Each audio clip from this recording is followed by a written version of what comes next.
జీవిత నగ్న సత్యాలు. నేను నేను నేను అన్న దేహం బూడిద అవుతుంది ఏదో ఒక రోజు. నాది నాది అన్నవన్నీ చావుతో వదిలిపోతుంది ఒకరోజు. ఒక్క చావుతో బంధాలు అన్నీ తెగిపోతాయి ఏదో ఒక రోజు. ఇక్కడికి ఒంటరిగానే వచ్చావు, ఒంటరిగానే వెళ్ళిపోతావు. ఏదో ఒకనాడు చుట్టూ అందరూ ఉన్నా, ఎందరూ ఉన్నా సరే. ఇద్దరు కలిస్తే జనం, నలుగురు మోస్తే మరణం.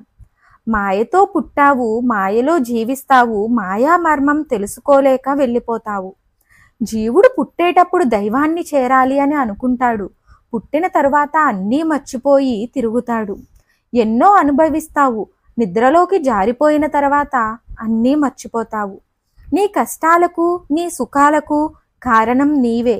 నీవు పుట్టడానికి కారణం కూడా నీవే. ఇలా బ్రతకడానికి కారణం నీవే. ఇవన్నీ నీవు తగిలించుకున్నవే, చేతులారా నీవు చేసుకున్నవే. ఎలా తగిలించుకున్నావో అవన్నీ బ్రతికి ఉన్నప్పుడు మనస్ఫూర్తిగా వదిలించుకునే బాధ్యత నీదే. లేకపోతే మరో జన్మకు సిద్ధమవుతావు. బ్రతికి ఉన్నప్పుడే దైవనామాన్ని పట్టుకో, లేదా బతికి ఉన్నప్పుడు దైవాన్ని ఆశ్రయించు, లేదా బతికి ఉన్నప్పుడే గురువుని ఆశ్రయించు. ఒట్టి చేతులతో వచ్చావు, 10 మంది సహకారంతో బ్రతుకుతావు. పోయేటప్పుడు ఒట్టి చేతులతో వెళతావు. సర్వే జన సుఖినో భవంతు. మరిన్ని ఆధ్యాత్మిక విషయాల కోసం మా ఛానల్ను సబ్స్క్రైబ్ చేయండి. వీడియో నచ్చితే లైక్ చేయండి, షేర్ చేయండి.